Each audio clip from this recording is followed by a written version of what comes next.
Buying a home is simultaneously one of the most exciting and scariest experiences people will go through in their lifetime. But things are only scary when you don't understand them. And this is where we come in. My name is Mila Sheina. I'm a real estate broker and co-founder of the Next Step Group in Toronto and the GTA. We've had the privilege of walking countless families through the purchase of their homes.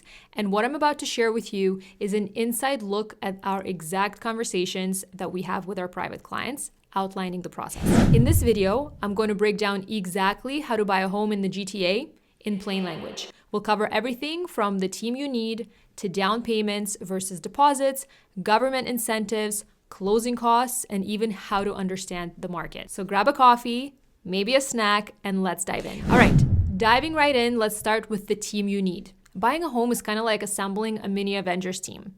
Here's your lineup. Number one is a realtor. That's us. We help guide you through the process from showings to negotiation to closing.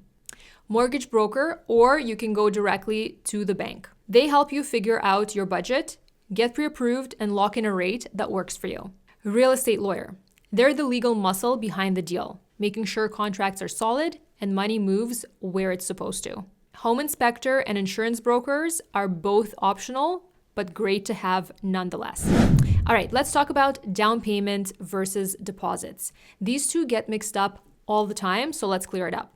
Down payment is the total amount you're contributing towards the purchase. It's your skin in the game. Now, there are minimum down payment requirements, and they've been updated recently, so here's the breakdown. Anything up to $500,000, the minimum is 5% or $25K. $500,000 up to $1.2 million is 5% of the first 500 and 10% of the rest. Anything over 1.2 million, the minimum is 20%. For example, if you're purchasing a $750K home, this will require $25,000 on the first 500 and another $25,000 on the subsequent $250,000, making the total minimum down payment $50,000. You'll see a breakdown on the screen for reference. Now, deposit is part of your down payment, but it's paid right away when you make an offer, usually within 24 hours of acceptance. It shows the seller that you're serious. In Toronto, it's often around 5 to 10% of the purchase price. By the way, if you find this type of information valuable, consider liking and subscribing so our videos can reach more people. All right, moving on to incentives for buyers. When we look at it from the lens of the prices of homes in the GTA, these aren't much, but honestly, it's better than nothing. We have a first-time home buyer tax credit. You can get up to $1,500 back at tax time. We have the land transfer tax rebates, which is up to $4,000 off in Ontario and up to $4,475 off in Toronto if you're buying within the Toronto boundaries. Then we've got the RRSP home buyers plan. This one's been improved and is now quite a bit more substantial, which is great. You can now borrow up to $35,000 from your RRSP tax-free and repaid over the next 15 years. If you're buying with a partner, you can borrow up to $35K each. FHSA. This is another recent addition to the incentives list. You can save up to $8,000 per year, and your contributions and withdrawals are tax-free if you're buying your first home. Moving on to making an offer. Here are the 5 major components of an offer. Starting with your offer price, obviously. Then we've got your deposit, which, as we've mentioned before, is typically 5 to 10% of the offer price. In competing situations, people will often submit a higher deposit to show that they're in good financial position. Then we've got the closing date. This one isn't always a huge negotiation point, but sometimes can really make deals come together, especially in a competing environment. Now, conditions are a big one. Conditions basically say to the seller, I'll buy this house if. And the typical conditions are things like financing, home inspections, or status certificate review if you're looking at condos.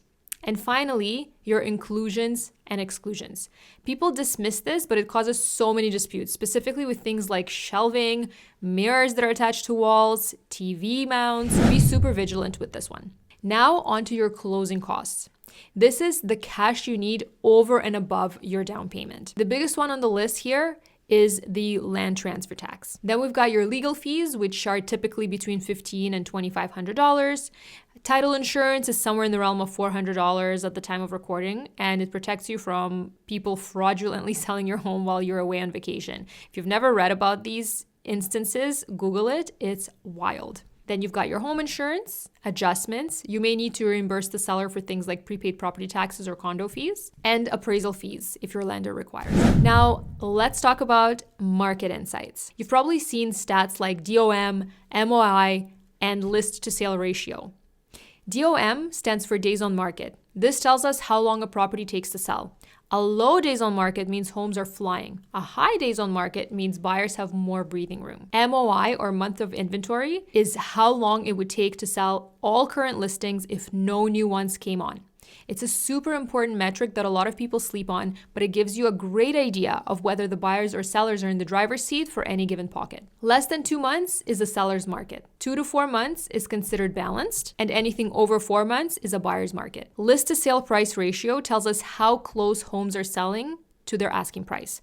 Over 100% usually means bidding wars. Under 100% means room to negotiate. Understanding these numbers helps you read the market like a pro and not just rely on headlines. Finally, let's go over the true costs of home ownership or carrying costs. So here's what we have. We've got the mortgage payment, of course. We've got your property taxes, can be as low as $3,000 a year in condos to over $10,000 with detached homes. It really depends on property and the area. You've got your utilities, hydro, gas, water. This can be $400 to $600 a month in houses or as low as $60 in condos. Home insurance, condo fees if you're buying in a condo. Now, condo fees are hovering close to $1 per square foot on average at the time of this recording. If you get about 80 cents a foot, that's a good deal. And of course, ongoing maintenance. A good rule of thumb is to save 1% of the home's value per year for repairs. So that's the real deal on how to buy a home in Toronto. You can book a free homebound consult, DM us, or download our buyer resources in the description below. And if you found this video helpful, don't forget to like, comment, and subscribe. Thanks for watching, and I'll see you in the next one.